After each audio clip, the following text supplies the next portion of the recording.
I never imagined my life would change completely because of a refrigerator. My name is Helena, I'm 52 years old, and I thought I knew my husband David after 28 years of marriage. How wrong I was. It all started 3 months ago when my doctor told me I would need gallbladder surgery. Nothing too serious, he assured me, but I would need to spend a few days in the hospital. David held my hand in the office and said he would take care of everything at home. Our 2 children, Lucas and Marina, were already adults living in other cities. It would just be him and me. Don't worry, love. I'll take care of the house and be waiting for you when you return, David reassured me with that smile that won me over decades ago. I trusted him completely. On the morning of the surgery, I woke up early and nervous. David made my favorite coffee, even knowing I couldn't eat anything before the procedure. It's just to smell it and calm down, he said, kissing my forehead. We made the trip to the hospital in silence, him holding my hand while he drove. When he dropped me off at the hospital entrance, David hugged me tight. I love you, Helena. Everything will be fine. I'll be here when you wake up from anesthesia, he murmured in my ear. I felt tears in my eyes. After so many years together, I was still moved by his displays of affection. The surgery went smoothly. When I woke up in the recovery room, David was there as promised, holding a bouquet of daisies, my favorite flowers. Everything went perfectly, he said, smiling with relief. The doctors confirmed I would need to stay hospitalized for 4 days for observation and recovery. During the days in the hospital, David visited me religiously. He always arrived in the early afternoon and stayed until the end of visiting hours. We talked about trivial things, the garden that needed pruning, our granddaughter's birthday party that would happen in 2 weeks, the kitchen faucet leak that would finally be fixed. On the 3rd day, I noticed something strange. David seemed distracted, checking his phone more frequently than normal. Is everything okay? I asked. He quickly put the phone back in his pocket and smiled. Of course, love. Just some work messages. Nothing important, he replied, quickly changing the subject. I tried not to think too much about it. David had always been dedicated to his work as a civil engineer, and it was normal for him to receive messages outside business hours. But something in the back of my mind bothered me. A strange feeling I couldn't name. The night before my discharge, David arrived with a different gleam in his eyes. I'm so happy you're coming home tomorrow, he said, but there was something in his tone that seemed rehearsed, forced. I mentally scolded myself for being suspicious of my husband. I was just tired and sore from the surgery. The day of discharge finally arrived. David showed up early at the hospital, eager to take me away. During the drive home, he talked non-stop about trivialities, which was unusual for him, who had always been more of the quiet and observant type. The house is clean, I bought fresh fruit for you, and even changed the sheets on our bed, he said, proudly. When the car entered our street, I felt a wave of relief. After 4 days in that sterile hospital, all I wanted was to be in the comfort of my home. David parked in the garage and ran to open my door, helping me out of the car carefully. I was still sore and moved slowly. We entered through the kitchen door, as we always did when returning from the garage. And that's when I saw it. A new refrigerator. Gleaming. Modern. Completely different from our old white refrigerator we'd had for 15 years. I stopped in the middle of the kitchen, confused. David, what is this? I asked, pointing at the appliance. He smiled broadly, almost too proudly. Surprise! Our old refrigerator broke the day after you went to the hospital. It leaked water all over the kitchen. I had to buy a new one in a hurry, he explained. Something about that explanation didn't make sense. Our refrigerator was working perfectly before the surgery. I myself had organized everything inside it the morning I went to the hospital. It broke just like that, suddenly? I asked, trying to keep my tone casual. These things happen, love. It was already quite old. Actually, It was a blessing in disguise. This new one is much better, saves energy, has more space, and look at this metallic gray color. Much more modern than that old white one, David kept talking, but I barely listened. In the following days, while recovering at home, I couldn't stop thinking about the refrigerator. Something about that story didn't fit. I started observing David more carefully. He seemed anxious, always checking if I needed anything, being excessively attentive. He was too kind, even by his standards. A week after my return, while David was at work, I decided to investigate. I walked to the kitchen, still with slow movements due to recovery, and opened the new refrigerator. Everything was organized in a way that wasn't mine. Fruits in a container I'd never seen before. Milk in a different brand than we usually bought. Small details that a wife of 28 years notices. I opened the vegetable drawer and found something that made my heart race, a package of gorgonzola cheese. David hated gorgonzola cheese. He always made jokes about how that smell was unbearable. Why on earth would there be gorgonzola in our refrigerator? I started looking for more clues. I looked in the trash and found receipts. One of them was from the appliance store where David had bought the refrigerator. The date confirmed his story, 3 days after my surgery. But there was another receipt that caught my attention, a restaurant bill from an upscale place downtown. For 2 people. On the same day the refrigerator was purchased. My heart raced. I sat down in the kitchen chair, trying to breathe slowly. There was a logical explanation, I tried to convince myself. Maybe David had taken a client to lunch. It was something he did occasionally. I decided not to confront David yet. I needed to be sure before making accusations. I started my silent investigation. When David was in the shower, I checked his phone. He never had a password, always said he had nothing to hide. But this time, when I picked up the phone, there was a new password. My stomach churned. I tried our wedding anniversary date. Wrong. Our children's birth dates. Wrong. My own birth date. Wrong. The phone temporarily blocked after too many attempts. I put it back exactly where it was and left the room before David came out of the bathroom. I started noticing other details. David would come home from work and go straight to the shower, something he never did before. He started using a different, more expensive cologne. He bought new clothes, including shirts I'd never seen. When I asked about them, he said casually, "Oh, those? I bought them a few months ago. You never noticed." But I noticed everything. It was impossible that he'd had those shirts for months and I didn't know them. I was the one who washed and ironed his clothes for almost 3 decades. One night, during dinner, I decided to test something. "Love, do you remember that night our old refrigerator broke?" "It must have been a huge hassle," I commented casually, observing his reaction. David hesitated for a fraction of a second before responding. "It was a nightmare. Water all over the kitchen. I had to spend hours cleaning," he said, but he didn't look me in the eyes while speaking. "And what did you do with the food that was inside?" I asked, maintaining my innocent tone. He blinked, clearly not expecting that question. "Oh, I had to throw almost everything away. It was without refrigeration for hours until I could buy the new one," he answered. But I knew our old refrigerator had never broken. I was sure of that now. The question was, why would David lie about something like that? 2 weeks after my discharge, I received a call from my sister-in-law, Sarah, David's sister. "Helena, dear, how are you feeling?" "Sorry I haven't visited yet. I was traveling for work," she said, warm as always. We talked about my recovery and casually she mentioned, "I'm glad David had company while you were in the hospital. He told me your cousin Julia was in town and they had dinner together a few times." I felt my blood freeze.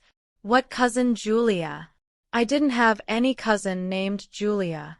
My only cousins were Beatrice and Mariana, and neither of them had visited recently. Oh yes, Julia, I said, trying to keep my voice steady.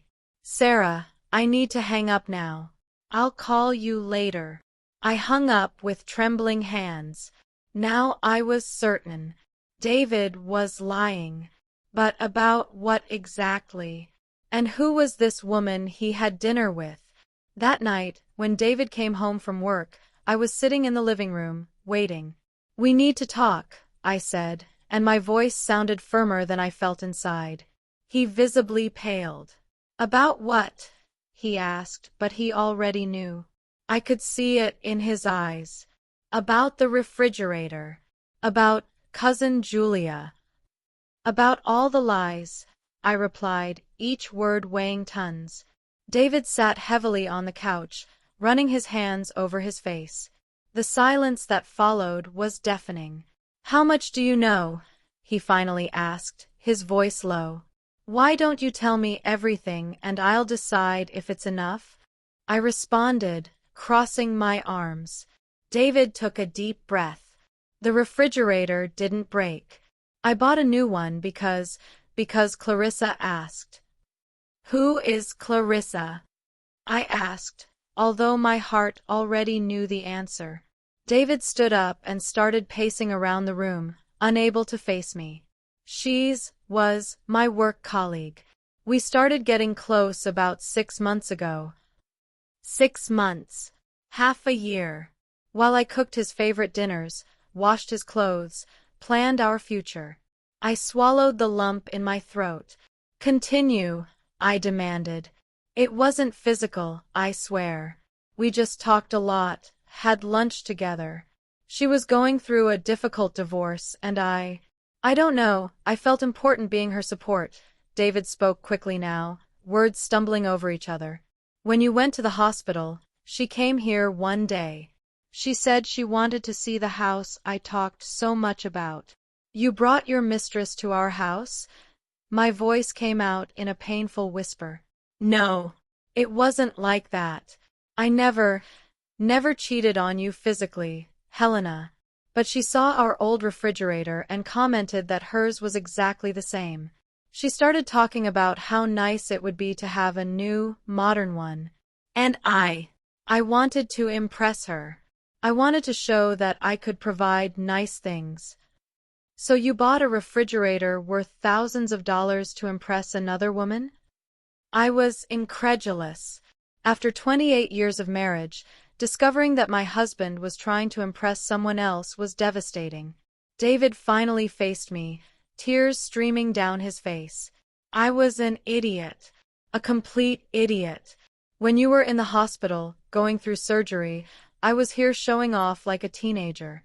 Clarissa came here 2 more times while you were hospitalized.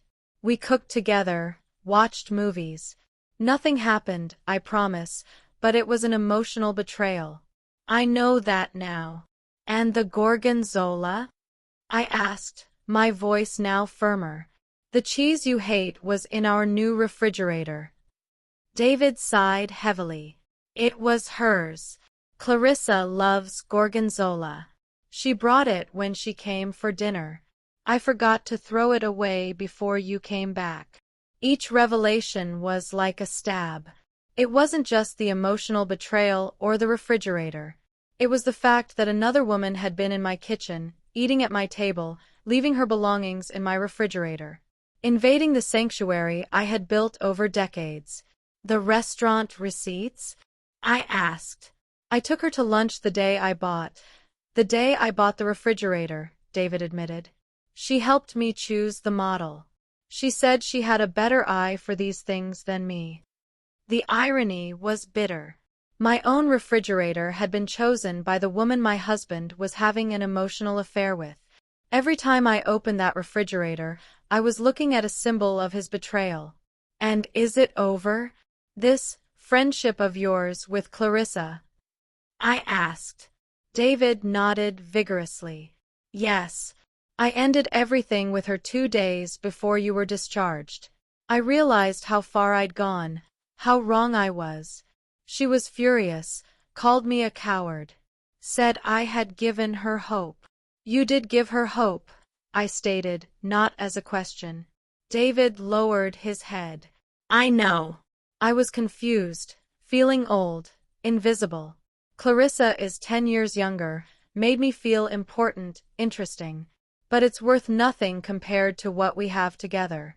What we've always had. I spent the following days in a whirlwind of emotions. Anger, sadness, confusion, and strangely, even a bit of relief. At least now I knew the truth. It wasn't just paranoia in my head. I talked to my best friend, Teresa, who had known David as long as I had. "What are you going to do?" she asked gently. "I don't know," I admitted. Part of me wants to send him away. Another part remembers 28 years of history together. Can I throw all that away? Teresa held my hand. Helena, you're not the one throwing anything away. It was David who made that choice when he brought another woman into your lives. The question is, can you forgive him? And more importantly, can you trust him again? Those were questions I didn't have answers to yet. David had been sleeping in the guest room since the night of the confession. He tried to give me space, but I saw the anguish in his eyes whenever our paths crossed in the house. One night, I sat alone in the kitchen, looking at that damn refrigerator. It represented everything that was wrong: the lie, the betrayal, the invasion. I picked up the phone and called David, who was in the room. "Come here, please." When he entered the kitchen, I pointed at the refrigerator. "This needs to go. Tomorrow. You're going to return it or sell it, I don't care. But it doesn't stay one more day in this house." David agreed immediately. The next day, he spent hours on the phone trying to return the refrigerator. Luckily, it was still within the return period. He lost money on shipping both ways, but didn't complain. Our old refrigerator had been donated to a charity, so we bought another. This time, I chose a simple, white, functional one, without bad memories. But the refrigerator was just a symbol. The real work was rebuilding trust. I insisted that David go with me to couples therapy. At first, it was uncomfortable and painful. Sessions where I cried, yelled, expressed all the accumulated hurt. David accepted everything, never defending himself, never minimizing what he had done. "You need to understand," our therapist, Dr. Beatriz, explained, "that emotional betrayal is as devastating as physical. Helena trusted you completely, and that trust was broken. Rebuilding it will take time, effort, and, above all, total transparency." David agreed to give me full access to his phone, emails, everything. He changed departments at work so he wouldn't have contact with Clarissa anymore. When she tried to call a few times, he blocked her number, doing it in front of me so I could see. Slowly, painfully, we began to rebuild. It wasn't the same marriage as before.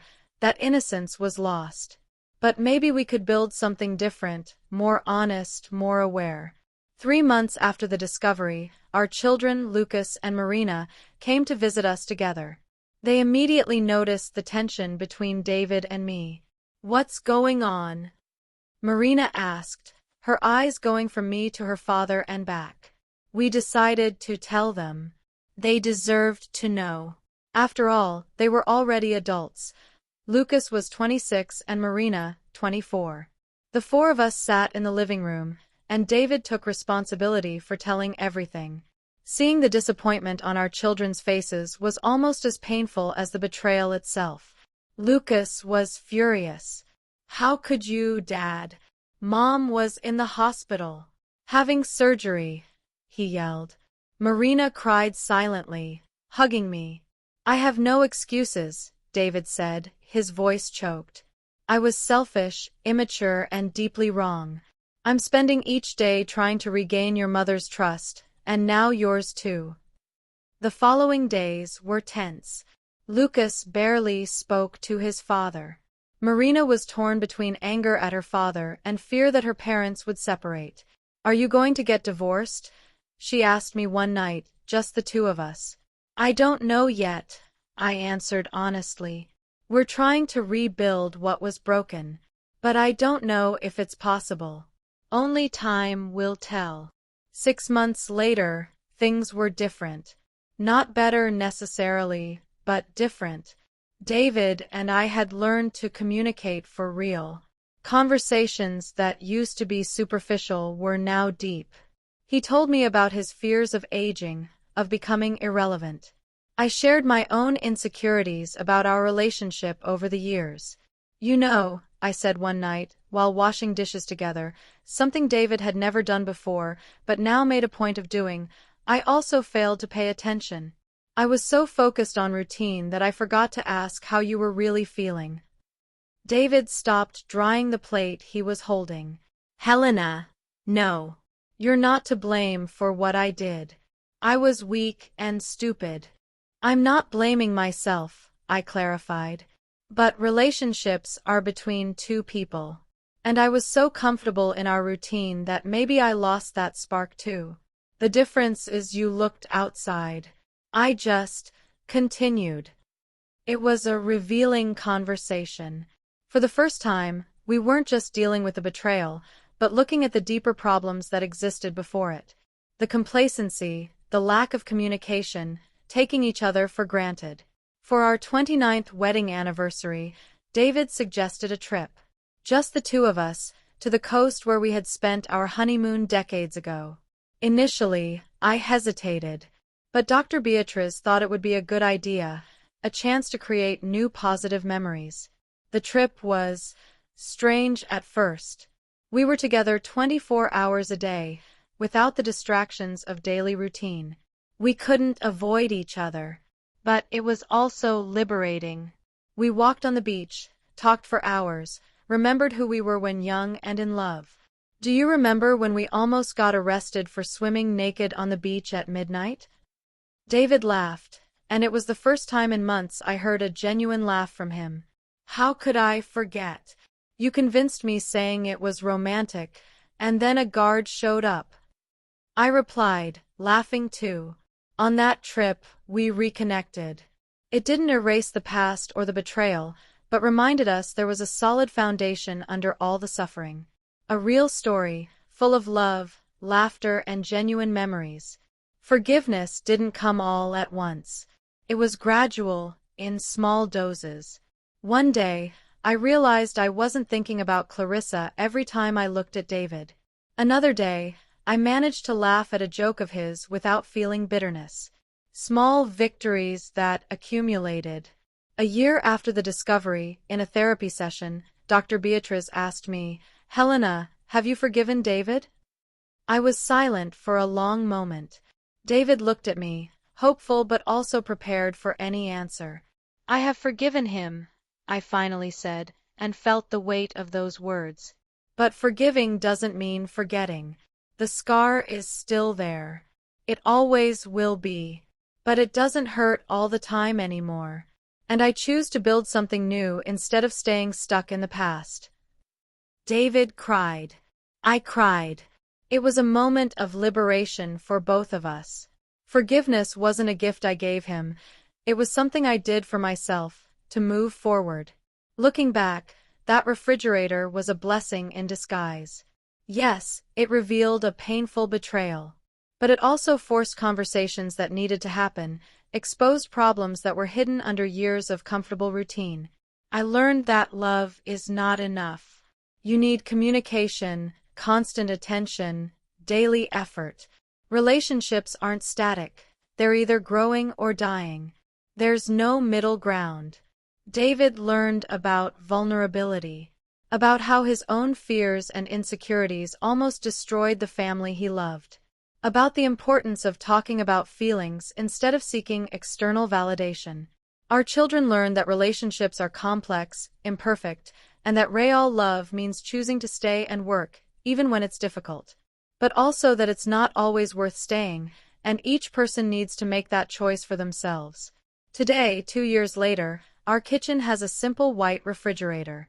There's nothing special about it. But every time I open it, I remember the journey we've made. David and I still do therapy, now once a month instead of weekly. It's an investment in our relationship that we both take seriously. He learned to make my favorite recipes, and we cook together now, something we never did before. I'm not going to lie and say everything is perfect. There are still difficult days, moments when the old hurt resurfaces. But they're increasingly rare. And when they happen, we know how to deal with them now. Open communication, honesty, and the conscious choice to move forward together. Marina got married last year, and watching David walk with her down the aisle made me cry. I remembered how we almost lost that. The family, the traditions, the important milestones. Lucas got engaged recently and is planning his own wedding. Sometimes, when I'm alone in the kitchen, I look at that simple refrigerator and think, I'm glad I discovered. I'm glad we faced it. I'm glad we fought. Because what we have now, although different, is real. It's honest. It's ours. And in the end, that refrigerator taught me the most important lesson of all. Sometimes, the worst discoveries lead to the best new beginnings. You just need to have the courage to face the truth, no matter how painful it is, and decide what to do with it.